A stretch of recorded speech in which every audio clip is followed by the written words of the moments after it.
Hello, everybody. Welcome to another episode of Find Your Model Health, the official podcast for those looking to optimize their long term health and weight goals. And more importantly, understand how their body really works. I'm your host, I'm Shemaine Linney. I am a nutritional therapist, integrative health practitioner, certified iridologist, and hormone practitioner. I'm very happy to have you back with me for another piece of your day. And I'm delighted to introduce you to a special guest today. But before we go on and we meet our guest, I must remind you that the information in these podcast episodes is for informational purposes only and should not be taken as medical advice. Please consult your health practitioner before making any lifestyle changes. So today, friends, we welcome on a delightful guest. Kimberley Gillan, and she's coming to us from Australia. And she has a background in economics, which I think you're going to find super interesting in the conversation today. It's a little bit different than our normal kind of track when we're talking about our health journey. But her background is in economics, policy, and strategy planning, and she uses this to help us understand and answer questions like, what is the lowest price you would have to pay for food without compromising on nutrition? And I know a lot of you are asking this because inflation is insane right now. Also, what are the key ingredients we should be looking for in certain items like our laundry detergent? So Kimberly's going to help us look at some of these questions, and she's going to use some of her fundamental economic principles to help us come up with the answers on what might be the minimum we would spend on our groceries each week while still maintaining that goal of health in our mind, and also help us live our best life at the same time. Kimberly is also the author of a new super helpful book, and it's titled Nutritious Meals from $50 per Week. I will be sharing some links at the end of this, but enough from me. Let's meet Kimberly. Kimberly, how are you today? I'm great, thanks, Shemaine. Thank you for joining us. I think we're going to have great conversation. It's going to be super interesting. So, before we get into the nitty gritty, what led you to where you are today, and why would you want to write a book on helping people put together meals for under $50 a week?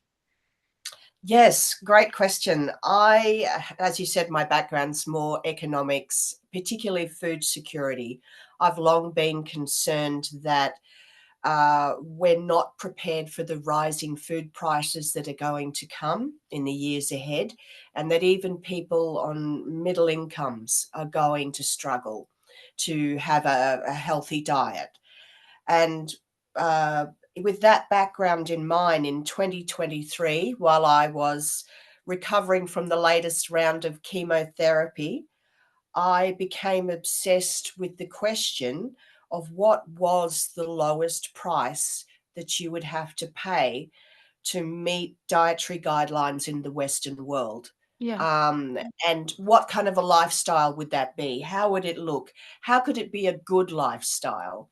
Mhm. And and at first I was just writing notes in a journal, and eventually it became a book.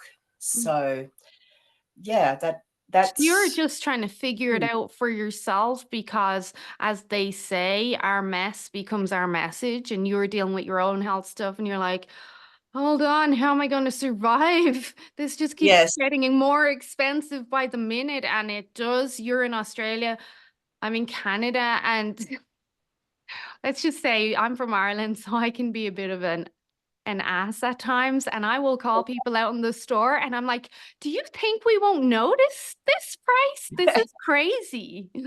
Yeah. Yeah, and while there's definitely price gouging occurring in Mm, and it's settling down generally across the world now, mhm, but every time we have some event that triggers price increases, uh, that is unusual for prices to go back down again. So it's kind of like a series of steps where we will continue to see prices go up and then we adjust to the new level. and it might stabilize for a while, and then prices on groceries will go up again. And that, I think, is a really critical message to get across to people that are on average incomes, that if you're feeling the pinch at the checkout now, uh, you really do need to start having a plan B, for if the day comes when your spending power doesn't allow you to buy the groceries you're used to buying now. You know, that's really interesting because I didn't think of that, if I'm honest. With the presidential election here now, well, it's in the States, but it does impact Canada. It's a worldwide impact, Yeah. yes. There's a lot of talk that from either side, whoever gets in, that they're going to start reducing food costs again.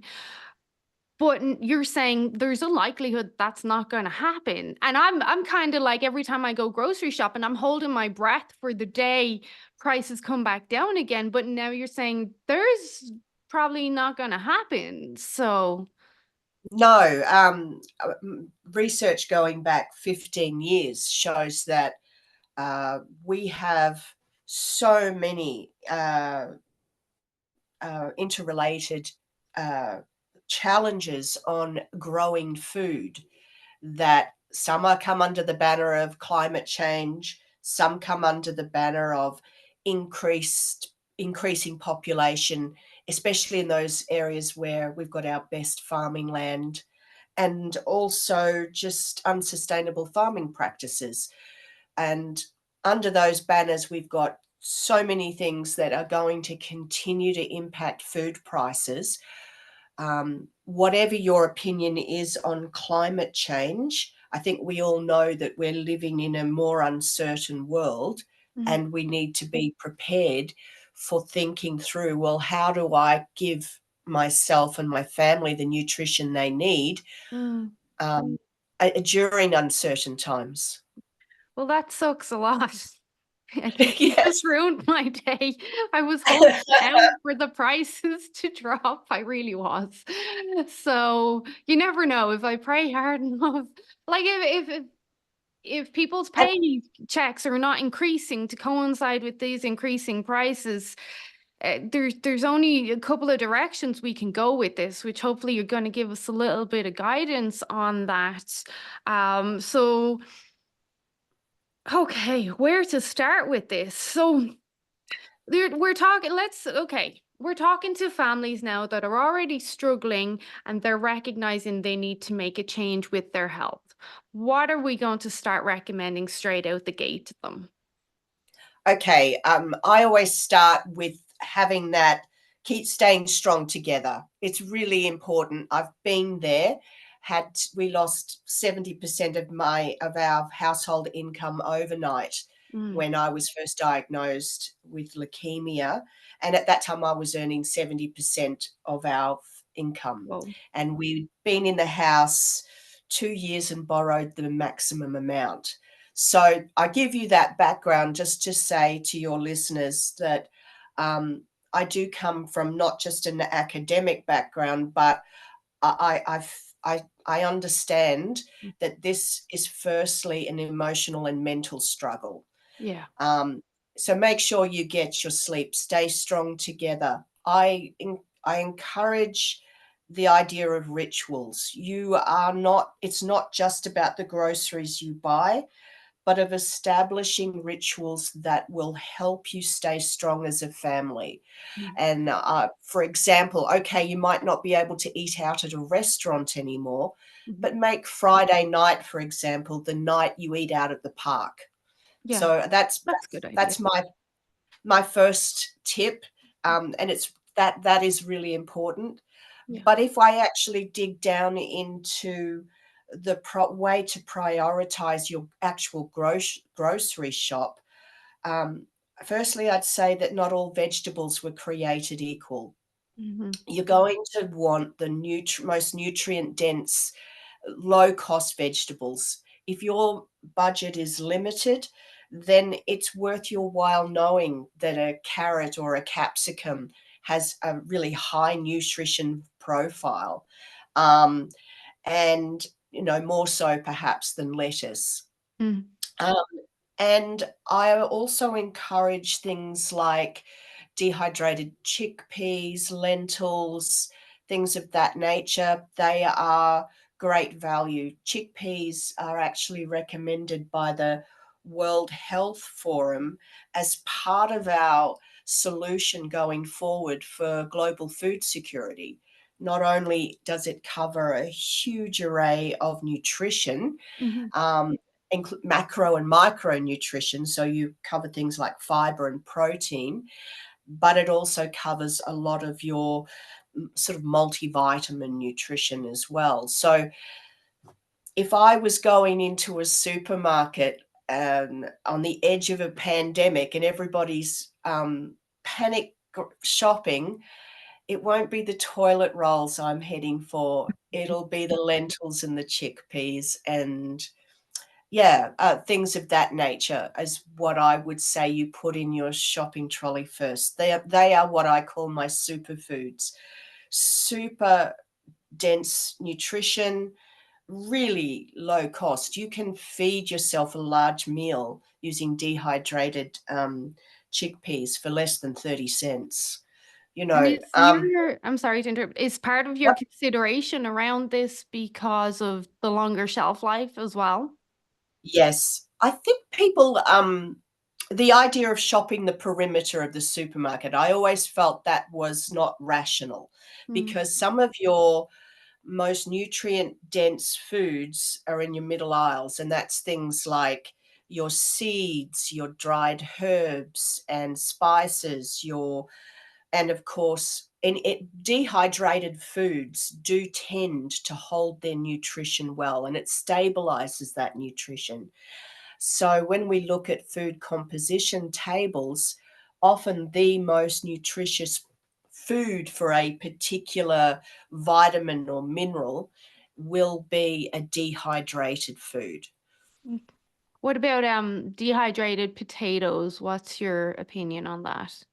If we could get dehydrated potatoes that weren't heavily processed, I'd Mm. say there's a place for it. I'm not as big on starchy vegetables as I am. Um, my approach is that you have things like parsley, which is really really dense as a fresh product, and you combine that with things such as mixed frozen vegetables, which still have a lot of nutrition and they're low cost and they're filling. Mm. Um, Dehydrated potato, if I could dehydrate it myself, it would definitely have a place. I think it can be a great thickener in a soup.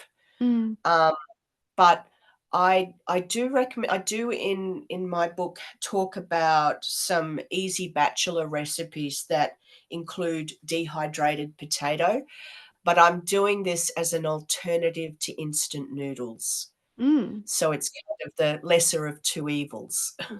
So in Canada, there's a lot of people have dehydrators. I don't know what it's like in Australia. It was not a big thing in Ireland where I'm from, but in Canada, a lot of people dehydrate, make their own jerky, pepperoni, or whatever. So potentially you could, because potatoes quite affordable, and dehydrate your potato and then pulverize it into a flour if you wanted Mm.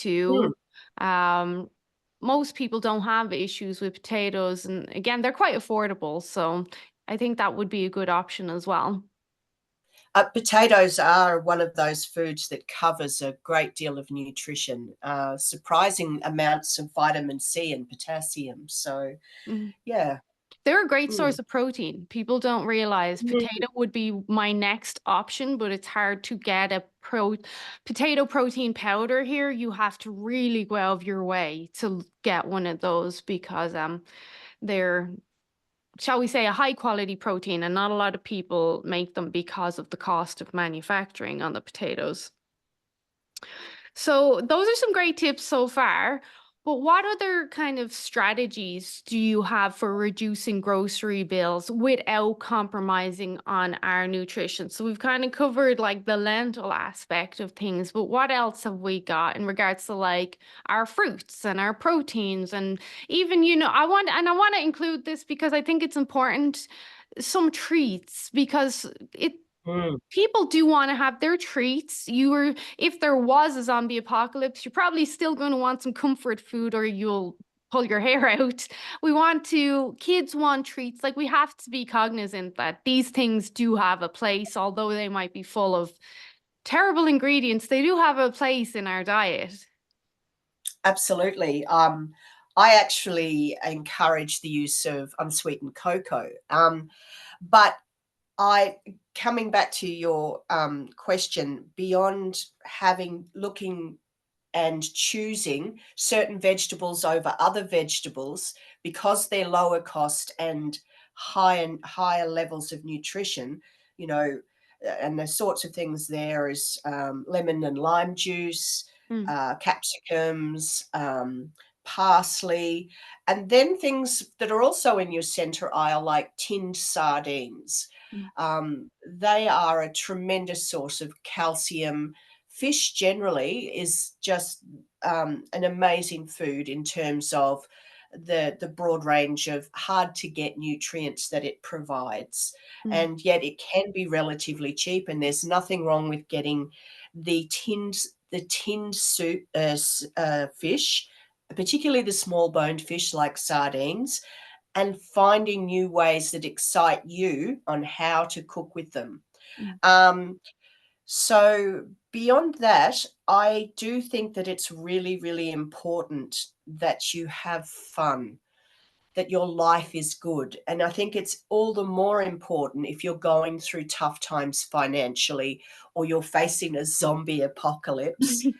And so I encourage, as I said earlier, this sense of rituals and having a cake for the kids. I know this from personal experience, to celebrate a milestone or even just to celebrate that it's a Friday, you know, it means a lot to them. And when you're cooking desserts yourself, particularly using those old-fashioned recipes, mm, I have a recipe for a cake from the 1930s, and it's it's a real winner because it's very low cost, but it's cake, it's still moist and lovely, and it just makes the evening meal feel special.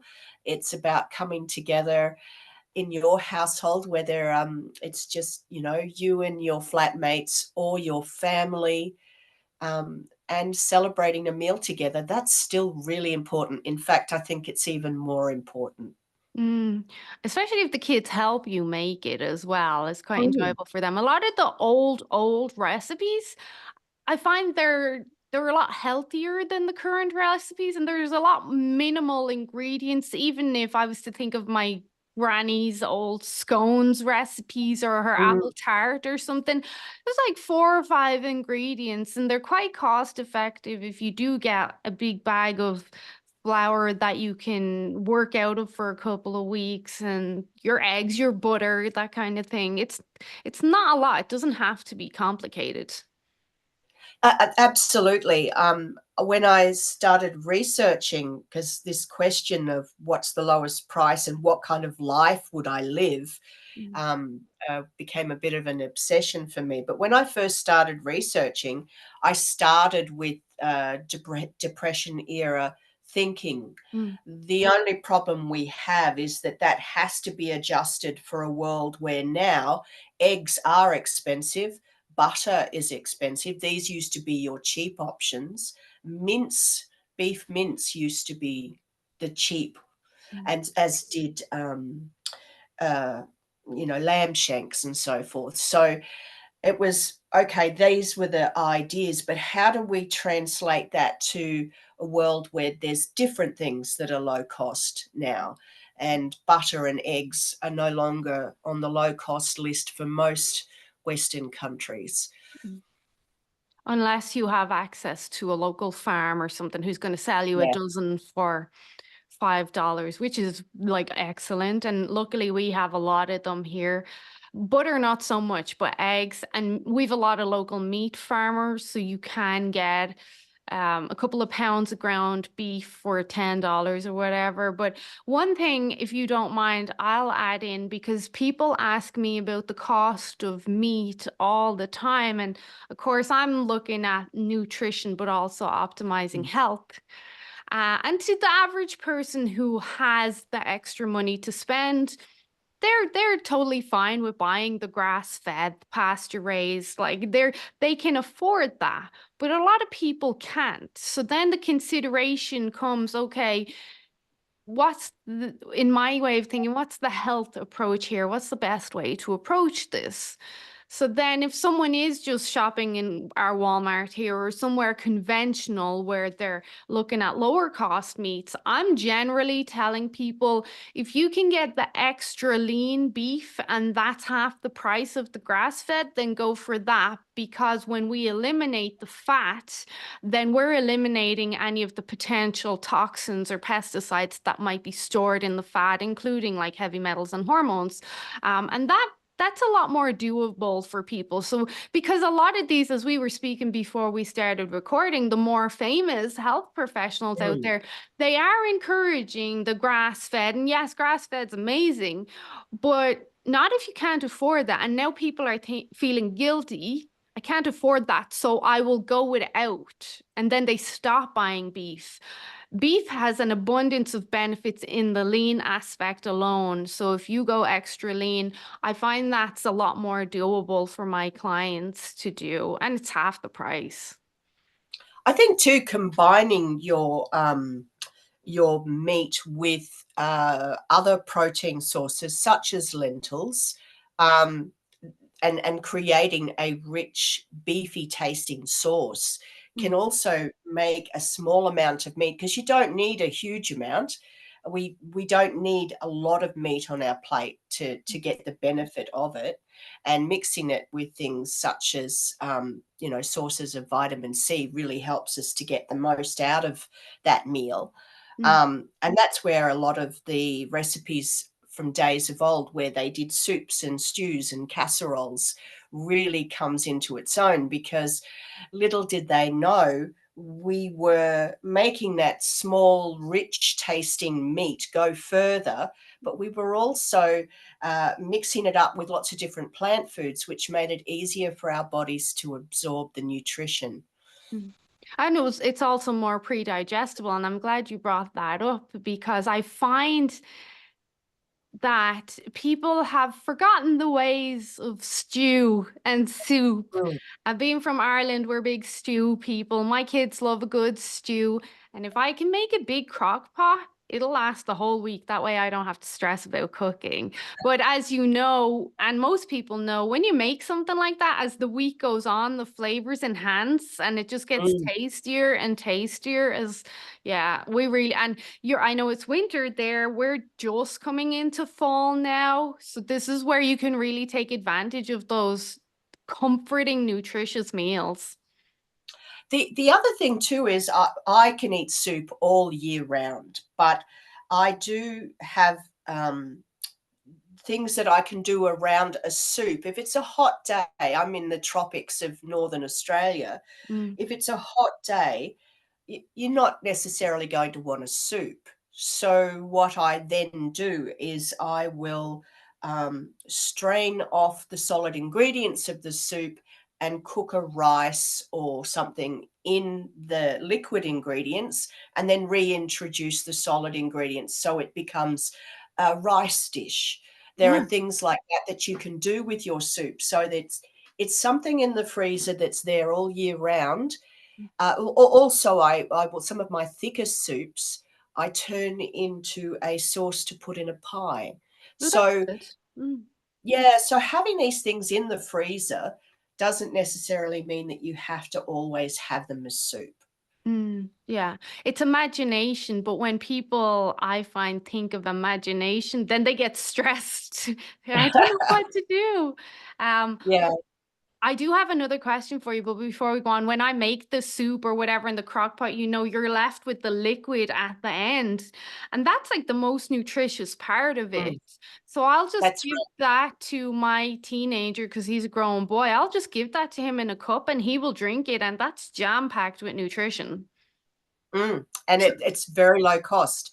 I also recommend learning to make your own stocks out of things like your carrot tops and your, the scraps that you might not feel are up to scratch. Even your onion peel can go into a stock. This is once again what our great grandparents did, and that stock is a better idea for cooking your rice or your pasta or making a gravy with than just doing it with water. What would And you do it's with what would you do with like fruit waste? The tops off the strawberries or the apple cores or stuff like that. Could we blend all that into something? I I'm fairly flexible. I will experiment. I've Because ultimately I'm going to use a very fine sieve Mm. to strain off the ingredients at the end.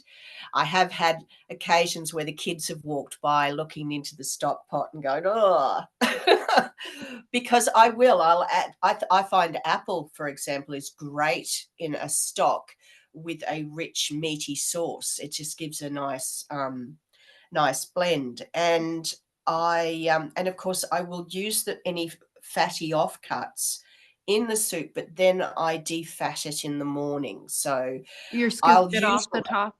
yeah, so you chill the stock and then you scoop the fat off the top, and hopefully that will have taken in any of the um, you know uh, lead or whatever Mm. minerals that are in there, but it will add flavor to the stock.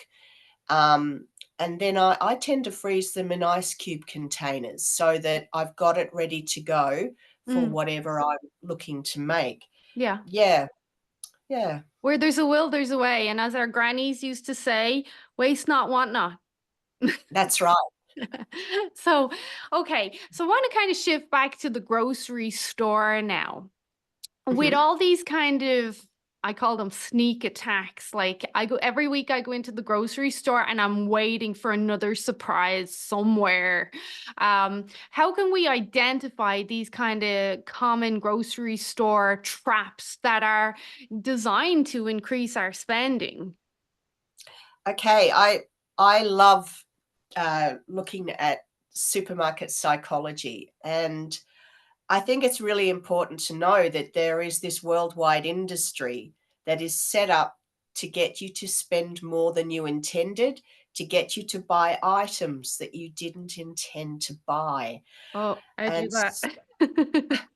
yeah, I'm sure we've all been there. You come through the turnstiles of the supermarket, you just want a liter of milk, and you've got to go the diagonal length of the whole store to get to the milk from the turnstiles. You go up the chocolate aisle because it's slightly wider than the other aisles, It's more and you see attractive. that yeah, and it's easy. So, and then you grab a chocolate bar and you grab your milk, and then you see a few items on special. And before you know it, your hands are loaded full and you're at the checkout going, how did this happen? I always say that's 1-0 to the supermarkets when, because to me, I encourage your listeners to see going to the supermarket as a game. Put your gaming thinking on. This is behavioral economics at work, by the way. But the way it works is when you're entering the supermarket, you've got your shopping trolley or cart, and you know that you've got to get past all these obstacles, sticking to your budget and sticking to your plan without falling foul of the traps that they've set you. And when you get through to the supermarket checkout, celebrate on the inside. Look at that scoreboard and go 1-0 in my favor. And next week it's going to be 2-0. That's my advice. And it will go a long way in life, not just for supermarket shopping, but in other things as well. Yeah, and this comes back to having mammoth discipline because I've gone into the store for two things and I'll leave with seven things, and it is what you say. And it's after only clicking with me. It's like you see something on this sale and you're like, oh, I'm going to use that in the future, or I'm going to need that in a few weeks. And before you know it, you're like, damn it, I've just spent over $100 and I only meant to get two things. Like I do that all the time.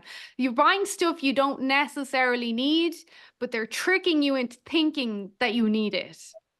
And it's that you're going to save money. It's the greatest trick of all. Spend money to save money. Um, I actually encourage people to think, yes, shop this week and follow a shopping list, Mm, but and have a plan that that's incorporated what you have in the cupboards and fridge at home, so you're using those things up. So yes, I strongly recommend having a shopping list and going and filling out that shopping list and checking online first, so you know what the prices are going to be and you can stick to your budget. mm, But beyond that, I always encourage people to have a small percentage of their budget. It might be 10% or 20% at the most. That is shopping for a week in the future. So I say shop weekly, but think 5 weekly on a 5 week rotation. mm, And what this does is, if there's something this week that you don't need for 3 weeks, for example, they've got rice on special, and you don't need it until you don't need it straight away, but you will need it. It's mm, it's a genuine discount, and at some point you will need to buy it. If you buy that today, when you get to week 3, you'll have money saved to buy something else in that 5 week cycle. And that just helps, because over time, more and more of your money is spent on things that are at their discounted rate.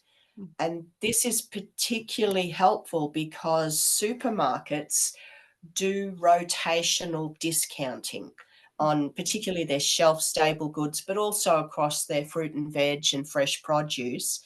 So if you think 5 weekly, you are more likely to get more of your food items at their regularly discounted price. So this is where bulk shopping comes in, but you're only buying what you know you'll use, like that it's actually going to be used and save you money in the long run, and you're not being tempted by other sales that are just frivolous stuff that you're not actually going to use, but in your head you think you're going to use.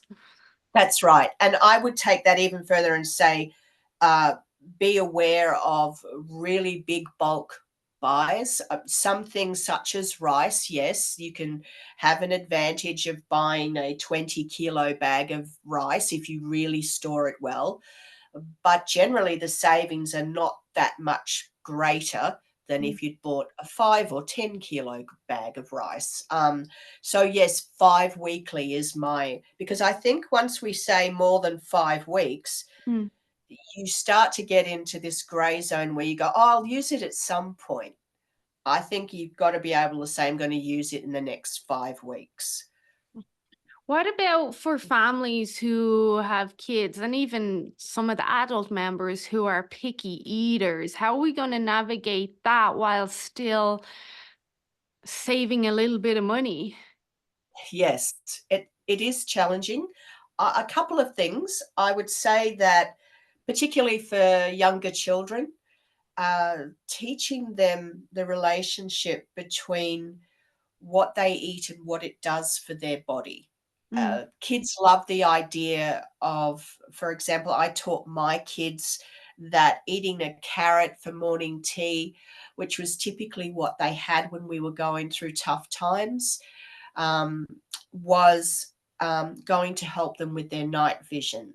mm, So they liked the idea of developing superhero skills. So they kept testing their night vision to see if it was Mhm. improving. Mhm. So things like that are great with younger children, and it's great for all of us. You know, this is what I love about your podcasts, that you really do get us thinking about the food that we're eating and what part of our bodies it's really going to help. Mm. Um, but also, I would say think about texture.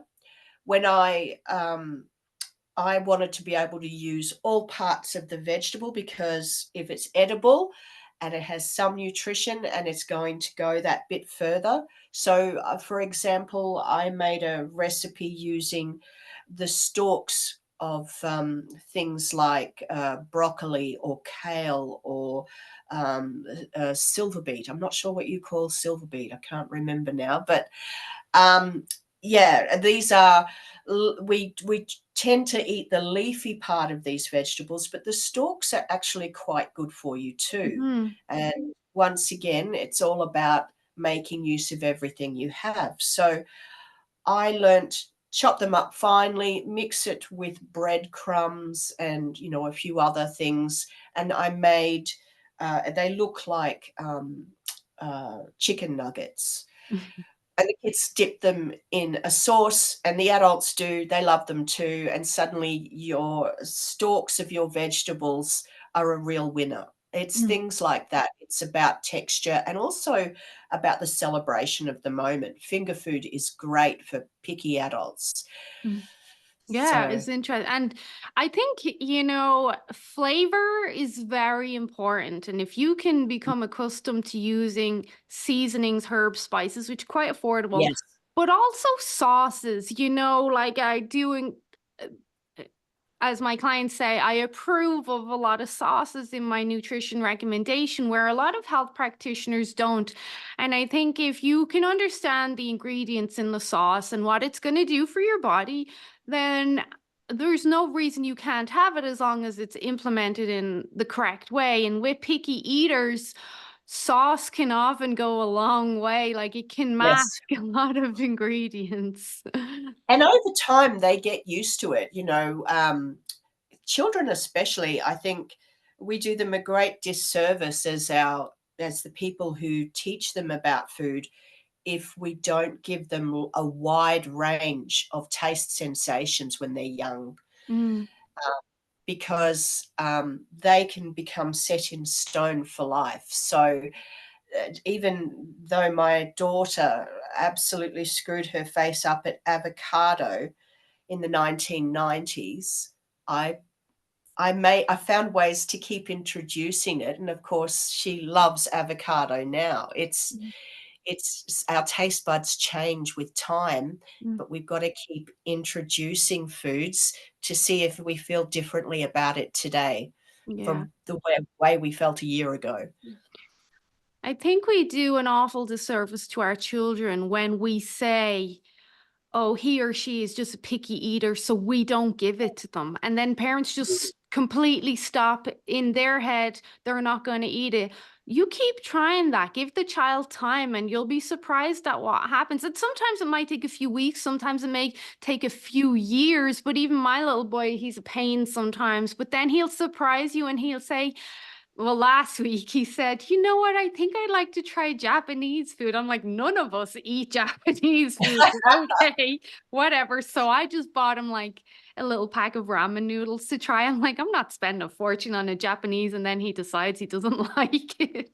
that's right, But they yes. surprise you. You think there's no way they're going to eat that. And they really do turn a corner. I actually said to my kids, from about 8 or 9 onwards, that you do realize that as you grow, your taste buds are still developing and they're going to change over time. Mm, So, hey, how about you tell me, does it taste different today? This mild curry that you wouldn't touch. How does it taste today? Is it beginning to taste different? And mm, they start having this open mind to the experience. mm. I think that can be really helpful too. What do you find are the biggest misconceptions when you start talking to someone about eating on a tight budget? Do you find most people think, well, that can't be done. I just can't afford it. So they naturally will settle for the more processed, crappy foods. Yes, I think that the idea that it can't be fun, that it can't actually be a good life. It's about planning and, some prepping every week. And if you do those two things, then the food you have doesn't have to be a compromise. Mm, It can be really lovely meals. Making your own bread, for example, with mm, all the yeast and so forth that you've still got, and having that making your own pizza on a Friday night with lots of fresh ingredients that are still low cost because you don't need a lot on a pizza. There are all sorts of things that you can do that make the meal a celebration. Even your midweek meal where you just want to curl up on the couch and um, you can make that a celebration of ordinary days. It's about planning. It's about giving it a lot of thought.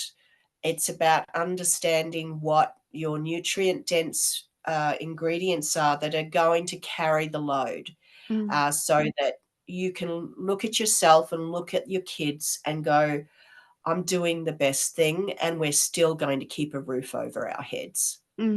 Yeah. And you're correct. Like just celebrating at the end of the day, oh my God, I survived another day. But if you, like in winter, you put on the fire, you cuddle up on the sofa with a blanket on you, some nice music, and you really just be present with that meal and enjoy it. It can make such a difference instead of rushing your food and stressing about what's next. Yes, that's exactly right. And having that prepping on the weekends, you actually find yourself in the middle of your busy week going, "Oh, isn't it nice?" And coming home and the meal's pretty well ready. I've just got to do one or two small things Mm, and we'll have dinner on the table. It can just be a bit of a shot in the arm for you. mm, Whereas if you'd gone to the takeaway store, you may have filled yourself, but not really given yourself any nutrition. It's surprising, but possible to be overweight and yet malnutritioned. In mm, fact, as many as 1 in 5 in America are now dealing with some form of malnutrition. mm. So yeah, it requires more work, but the meals can be great, the lifestyle can be great. So here's the catch 22 that I have with my clients. Those that do allocate the time to meal prep, and I'm not talking about mountains of meal prep like we see on the No, Instagrammers and stuff, just enough to even get you through the first few days. And when they do that, they're like, oh, thank God I had everything ready because it was already a stressful day at work and I didn't have to worry about my food. It was already done. So, yay, we see the positives there. But the problem is then I get a lot of pushback with people wanting to do meal prep, say on a Sunday, because people are so stressed and busy nowadays, and they are. And Canada is even more extreme than Australia and Ireland. Like, it's mm, insane. So then when the weekend comes, they don't want to be staying in their kitchen for a few hours. They want to go out and enjoy their weekend and like live their lives. So then it really is a catch 22, and that's where I'm trying to keep things simple. I use the crock pot a lot. If I can just throw in yeah. a load of beef, at least my meat's done for the week and I can put that on a sandwich or in a salad or whatever it is. But that's the challenge. And I do have some clients, they love to meal prep. It's just Mm, part of their life. It's what they do. But I do see it's a challenge. It's not all rosy like we see on the Instagram pages of no, people no. with lunch boxes everywhere. I don't do it. I'll be honest, I don't do it. My meal prep, part of it is because of what I do. I always have what I need in the house, so I can just grab it. It's easy. My skill set it is my life, whereas other people it's not. And I can see where the challenge is, and like it really is that. Well, you want to have your life and enjoy your weekend, but you also want to be set up for success. Like, what do we do? I agree. The way I encourage busy families is, put aside half a day. For us, it's usually a Sunday, um, and the whole family gets stuck into getting the laundry done, getting the housework done, and one of you is cooking at the same time. So half a day on the weekend, we all get stuck in, those of us who are old enough to do so. And, if any one of us finishes first, then they help the others, and we Mm. don't sit down until it's all done. And you can be very economically efficient with your time if you give yourself even just 2 hours. If the whole, while you're cooking in the kitchen and cleaning up the kitchen, someone else is doing the laundry, someone else is doing the vacuuming. It just means that it's a fairer system. Mm. And yes, I think it's particularly tough for single mums, or single parents. And then you've got to cut yourself a bit of slack. But whatever you can prep, such as having that one dish that Mm. you do for midweek, that's going to be a real lifesaver, especially on those really busy days. Yeah, I think you're right. Even just one dish, if you just had your dinner sorted, then you're Mm. not stressing after the school run or coming in from work that you have to put together dinner. So maybe that is something people could just focus on. If you just focus on dinner, then that takes a Yes. load off your evenings as well. So, and then I like that idea of getting everyone to pull their weight because you're also getting your steps in too and burning some calories. Yeah.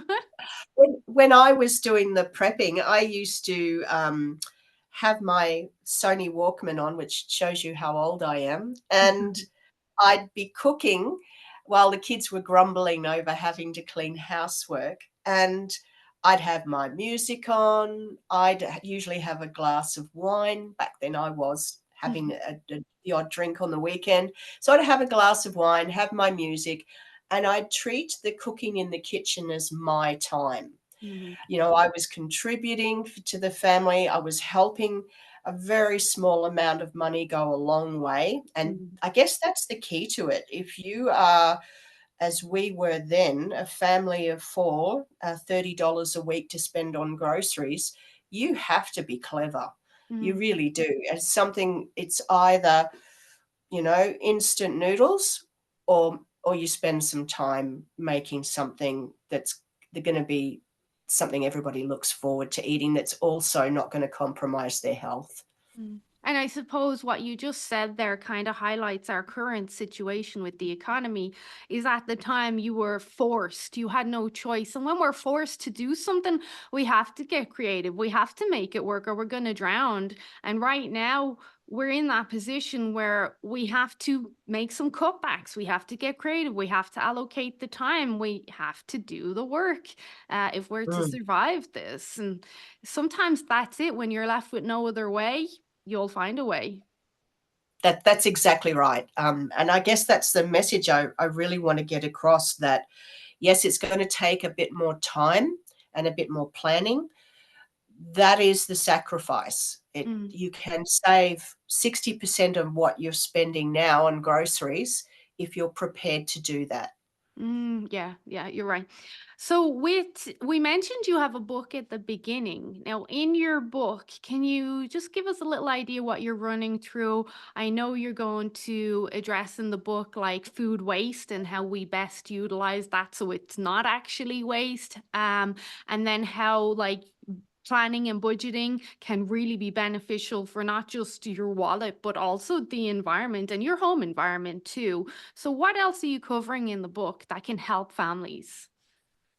Okay, one of the things I learned through the whole research, which you'd be very familiar with, is that nutrition isn't one size fits all. Mhm. How easy it would be if we could just say, take a multivitamin and that would be it. So, no, I'd and probably because be out of a job if that was the case. well, also my social geography background, economics and so forth, is that I knew that where you lived had a huge impact on what access to food you have.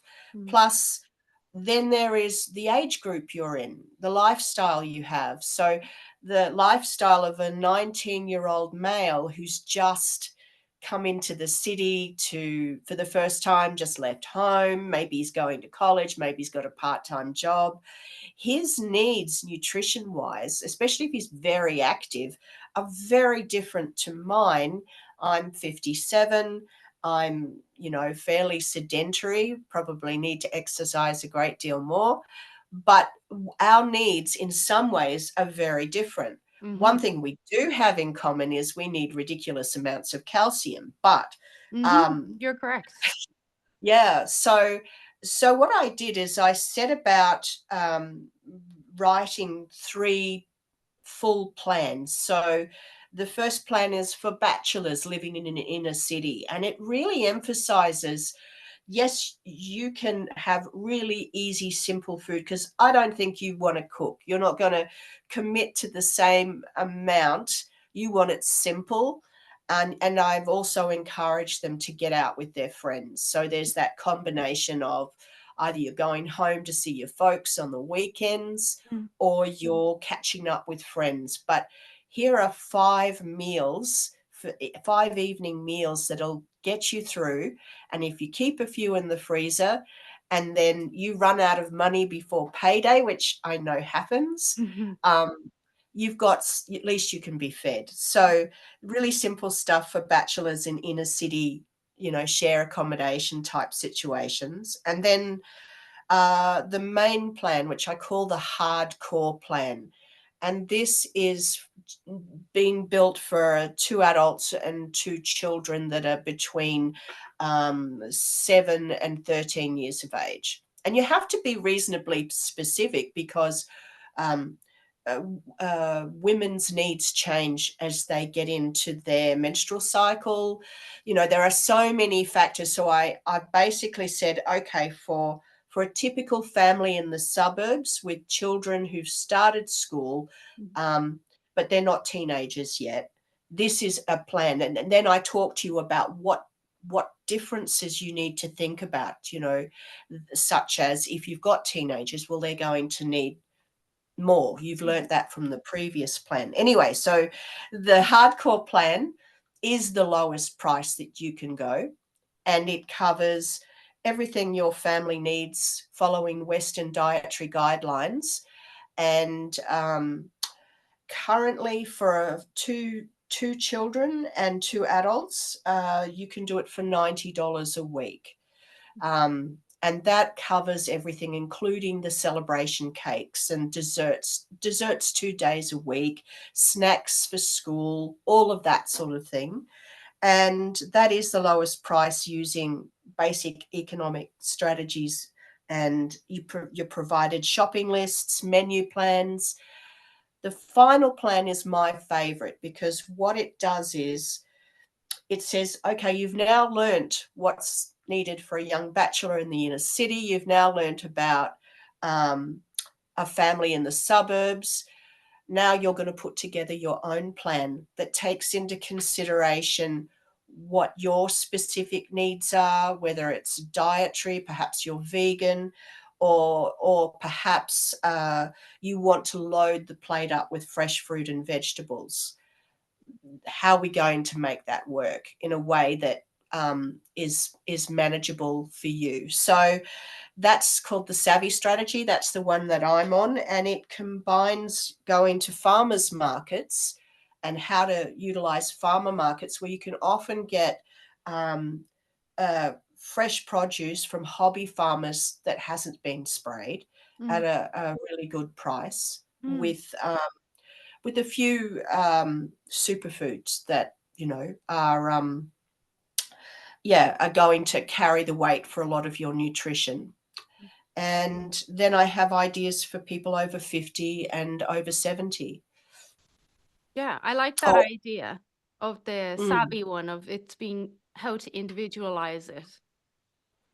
So it takes all that you've learned on supermarket psychology, on the 5 week cycle, how to put together your own 5 week cycle, your own pantry list, so Mm. that you've always got those things, in the cupboard, and the importance of shelf stable foods, Mm. particularly dehydrated foods. and you go from there. You build up on the knowledge you've learned to that point. Yeah, these are your staples. This is something I've always taught to my clients is you want to have your staples, even if it's 5 or 10 things that are always in the house in case of an emergency. Now, I mean an emergency, like you don't have anything else ready and you need to grab some food. Like as long as you have your staples that you know you enjoy, and they are somewhat shelf stable, then you pretty much got your ass covered when you're stuck in a bit of a pinch. That's right. Yes, it's I once again I come back to things like the chickpeas, the lentils, wholemeal flour, things of that nature, which are very low cost and will stand you in good stead. Yeah. So as we wrap this up now, I want to just remind people that this is more about driving home the idea of food security while still focusing on some nutrition as we continue to see these prices increase all the time. And how can we navigate this? So that's where Kimberly's book comes in. It's really to help us navigate because I know people have a lot of concern around food security as we keep moving onwards in this, some might say, never ending nightmare. But Kimberly, tell us, where can people follow you and find out more about you and what you have to say on the economic side of grocery shopping? Thank you. Well, my book is How Low Can You Go? Nutritious Meals from $50 per week. Mhm. You can check out my book on Amazon or you can order it through your bookstore. And you can also find out more information from my website, which is kimberleygillan.com. Yeah, I'm going to put those links. And as I was looking down there, I was just double checking that we could get your book here on our Amazon and we can. So that's there for people. Go to Amazon and you'll just type in how low can you go. I'll stick the links in the description. You also have a Facebook page. Are you pretty active there? Yes. I'm not as active on social media as I should be, but I post probably once a fortnight. So, yeah, you can follow me on Facebook as well or LinkedIn. Awesome. All right. Thank you. This has been a real pleasure and super insightful. And you know what? It's comforting to know that people on the other side of the world are concerned about the costs of food and living as well. Thank you. It's a really important topic. Thanks for sharing this It opportunity. is. Thank you for coming on. And I hope you have a great day and you feel better soon. Thank you. Okay.